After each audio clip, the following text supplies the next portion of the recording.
Retrouvez Businesswoman avec MAF Pro, l'assurance des artisans, commerçants et professions libérales. MAF Pro, la référence qualité pro.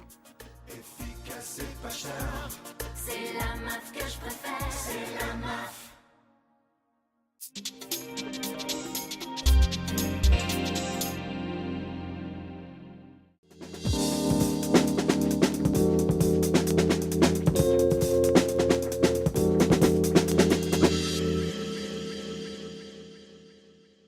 Bonjour à toutes et à tous, merci de nous suivre sur We Do Biz Demain TV. Alors aujourd'hui, l'émission Businesswoman est consacrée aux entreprises de conseil, ces entreprises qui offrent un partage de compétences dans un secteur qu'elles maîtrisent, les plus connus étant les services marketing, communication, entre autres, des services qui visent à améliorer le fonctionnement et la performance de votre petite entreprise. Qui se cache derrière ce secteur tertiaire? Comment se porte le marché? Et comment se faire une place sur des voies parfois très concurrentielles? Alors pour nous en parler, deux femmes. Nous avons Amandine Couder, bonjour. Bonjour. Vous êtes fondatrice de l'agence Advicecom, agence de conseil en développement commercial. Et aussi Delphine Parlier, fondatrice de Timbuktu, agence de création de noms. Est-ce que vous pouvez nous définir respectivement votre activité? Advicecom est une agence de conseil en développement commercial, mais spécialisée exclusivement pour les agences de communication et de marketing. Donc notre métier est d'aider ces agences à se développer, que ce soit sur une partie conseil stratégique, aide au positionnement, mise en relation avec des annonceurs qui auraient des projets à court ou moyen terme et qui souhaiteraient leur confier, jusqu'à de l'apport de visibilité, RP, community management. Et en ce qui concerne Timbuktu? Alors nous sommes une agence conseil spécialisée au sein de la communication sur un marché de niche qui est la création de noms de marques. Dont notre expertise, c'est de créer des noms de marques, c'est-à-dire des noms de sociétés, des noms de produits, des noms de services, pour un panel d'entreprises qui va du grand compte, des sociétés comme Carrefour ou Michelin, le groupe Yves Rocher, des grosses PME ou des ETI, jusqu'aux TPE et aux entrepreneurs qui ont tous la problématique du nom à travers le nom de leur start-up. Et donc on est amené aussi à travailler pour ces gens-là. Alors l'émission est consacrée aux entreprises de conseil. Diriez-vous que les femmes sont bonnes conseillères? Moi, je pense que les femmes sont par nature faites pour le conseil, tout simplement parce qu'une femme par nature, c'est quelqu'un qui est tourné vers les autres, vers les enfants, vers autrui, et qu'à ce titre, les femmes ont le sens de l'autre et sont tournées vers la compréhension de l'autre et l'attention à l'autre. Donc je pense que les femmes ont le sens du service et du soin accordé à l'autre. Le conseil, ça part du diagnostic. Il n'y a pas de bon conseil sans bon diagnostic.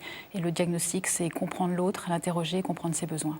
Donc je pense que les femmes sont bien placées pour ça. Alors beaucoup de femmes rêvent aujourd'hui de monter leur structure, leur entreprise. Quelles sont les difficultés que vous avez rencontrées à la création de votre entreprise et comment vous avez fait pour y pallier? Moi, les principales difficultés que j'ai rencontrées, je ne pense pas qu'elles soient liées à un problème d'homme ou de femme, de sexe. En tout cas, pour la partie création. J'ai été confrontée à des problèmes juridiques ou de conseils que je me pose à moi-même sur là où je voulais aller, mais je ne pense pas que ce soit lié à un problème de sexe. Je dirais que c'est plus après au quotidien, en tant que femme, typiquement sur des problématiques plus de management, où là, je trouve qu'effectivement, c'est peut-être un petit peu plus compliqué. C'est-à-dire recrutement, diriger une équipe, trouver des personnes fiables? Oui, tout à fait, recrutement. C'est toujours délicat. Alors, j'ai aussi une problématique peut-être de l'âge également, qui fait qu'on aurait plutôt tendance à vouloir peut-être de temps en temps prendre le dessus. Donc il faut être encore plus vigilante, à se dire, voilà, je suis animée par la passion de mon métier, je veux le transmettre, mais en même temps, il ne faut pas que ça déborde parce qu'on peut vite être face à des personnes qui en profitent et qui vont jouer du côté féminin et de deux sur l'âge. Donc, voilà, c'est vrai que ça fait beaucoup. On aurait plus tendance d'avoir envie de copiner avec vous plutôt que de vous considérer comme la big boss, c'est ça? C'est ça, c'est un petit peu là. Alors, Delphine Parlier, c'est la deuxième fois que vous créez votre entreprise. Quelles sont les difficultés que vous avez rencontrées en France comparées à ce que vous avez vécu une première fois ailleurs? Je dirais que sur la France, techniquement, c'est facile de créer une société aujourd'hui. On a aujourd'hui des facilités, l'information est là, il y a de nombreux sites, le site de la PCE. Donc aujourd'hui, les gens sont informés et techniquement, c'est relativement facile de créer une société. Après, je dirais que ce qui est compliqué pour quelqu'un qui démarre, c'est de se positionné dans une posture où on est amené à tout gérer dès le démarrage, le commercial, la production, l'administratif, et d'avoir différentes casquettes. Donc ça, c'est, je dirais, le challenge qui se pose à tous les entrepreneurs, hommes ou femmes, et qui est compliqué au démarrage. Et on peut très vite se retrouver dans une spirale où on est happé par le quotidien. Et ce qui est important quand on monte une société, qui plus est une société de conseil, c'est d'avoir la capacité à sortir du quotidien pour pouvoir prendre du recul et savoir quelle est son offre, quel est son positionnement, quelle est sa valeur sur le marché et comment on envisage demain. La tête dans le guidon, ça empêche en tous les cas parfois d'avancer. C'était dans quel pays que vous avez monté votre première entreprise ? J'ai monté en France, mais je l'ai développée aux États-Unis et au Moyen-Orient. Je dirais que commercialement, c'est un pays... Travailler à l'international, pour moi c'était natif parce que j'ai toujours travaillé à l'international. Mais développer des contacts commerciaux aux États-Unis ne m'a pas posé de problème particulier. Je dirais que c'est même peut-être plus facile qu'en France, où en France c'est un pays qui fonctionne beaucoup par réseau. Et si on n'a pas les bonnes introductions, le développement commercial n'est pas toujours facile. Alors aujourd'hui, depuis combien de temps existent vos entreprises et comment vous démarchez vos clients concrètement sur le terrain quotidiennement ? Moi, Advicecom existe depuis 3 ans. Et je commence à démarcher de nouveaux clients par du réseau, les réseaux sociaux, LinkedIn essentiellement. On en parlait. À 90%. Et j'ai eu la chance pendant 2 ans de fonctionner au bouche à oreille. Je suppose que mes clients sont satisfaits et du coup, beaucoup d'agences qui entendaient parler de nos services vous appellent en disant voilà, vous avez travaillé avec un tel, j'ai besoin de votre aide, etc. Et là, sur un désir après de développement plus important, ça a été la restructuration de l'identité aussi, l'identité de la société, que ce soit visuelle et sur le discours et de nos expertises. Et après, j'ai communiqué autour. Alors, on rappelle que l'activité principale de Advice Communication, c'est aussi d'aider les entreprises de communication à démarcher leurs propres clients. Tout à fait. Est-ce que vous utilisez les mêmes méthodes pour votre agence que pour vos clients et quelles sont les méthodes ? Pas du tout. Pour Advicecom, c'est les réseaux sociaux pour aller chercher nos clients et des mails essentiellement. Et pour le développement de nos clients, c'est le téléphone. D'accord, il y a une raison spécifique à ça, de coût, une stratégique Disons que sur la stratégie d'Advicecom, je me suis aperçue qu'elle passait mieux avec l'identité qu'on avait créée, qui donne une image plus moderne de mes concurrents, passait mieux sur un visuel. J'ai essayé de le faire par téléphone et ça passait moins bien, donc je continuais en m'appuyant sur mes mails et sur mon visuel. Pour nos clients, les contacts que l'on démarche sont des annonceurs qui reçoivent énormément d'appels d'agences de communication pour travailler avec eux.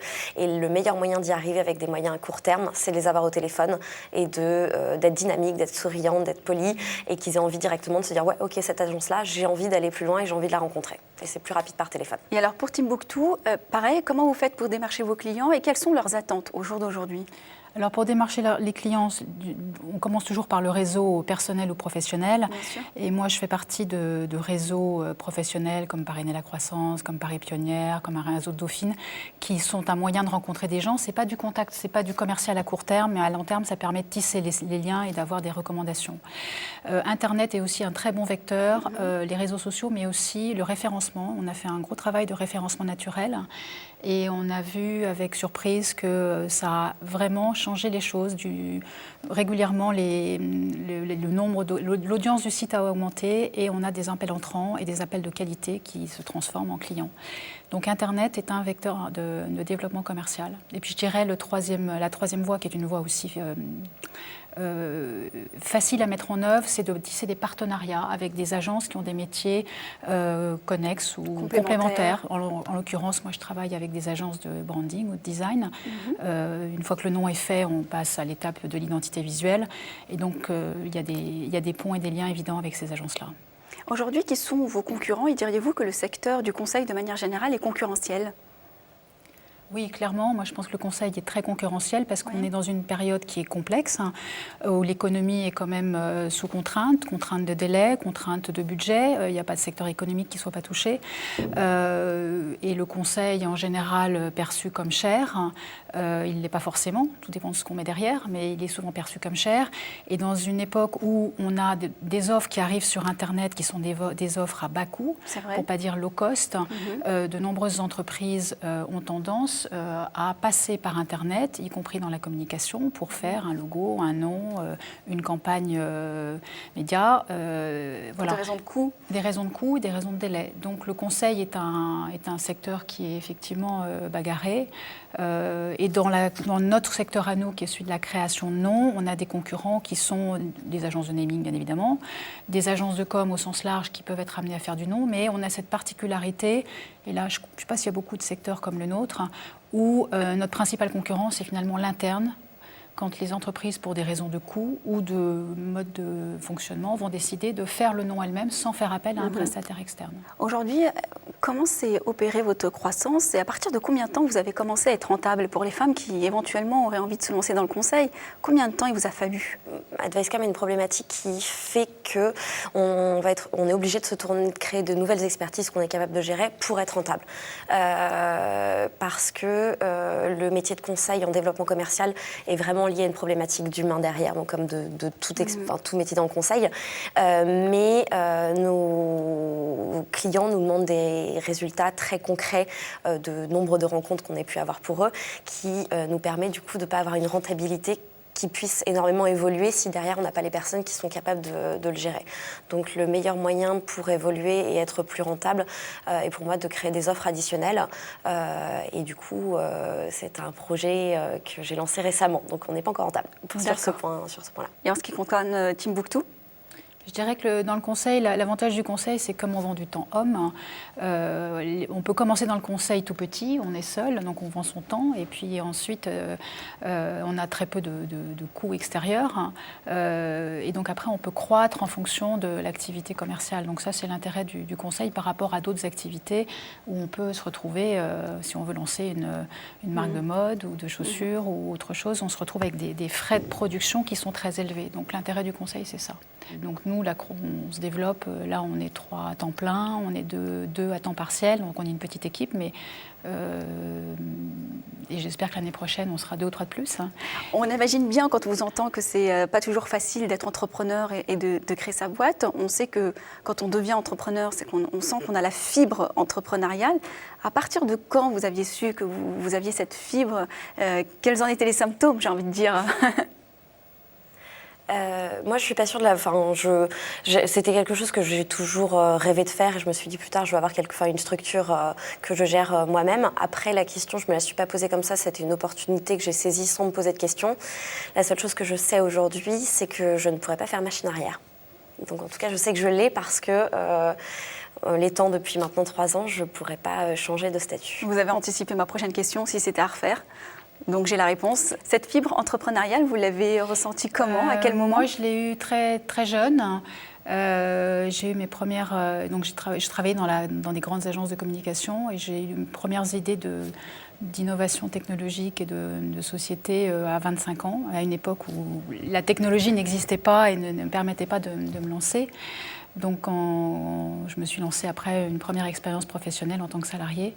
Mais je savais, j'avais ça en moi. Ça se passe... je dirais, c'est un peu dans les tripes que ça se passe. On ressent physiquement le besoin d'être indépendant, d'être à son compte. Et il y a une réflexion que faisait souvent Steve Jobs, si vous avez lu son autobiographie, qui disait qu'il, dans son domaine, cherchait à faire avancer la roue de l'humanité. Et je crois que quand on est entrepreneur, on a dans son domaine, chacun à sa mesure, à sa petite échelle.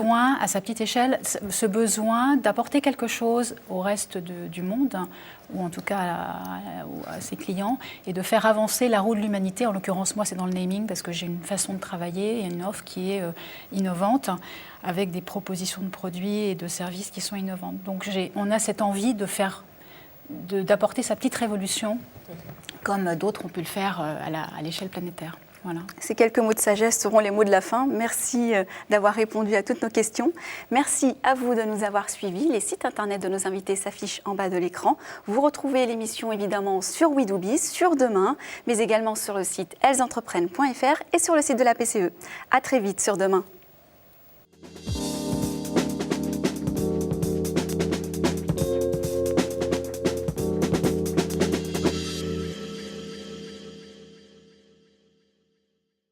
Businesswoman vous a été présenté par MAFPRO, l'assurance des professionnels depuis plus de 60 ans. MAFPRO, la référence qualité pro. Efficace. c'est pas cher. C'est la MAF que je préfère. C'est la MAF.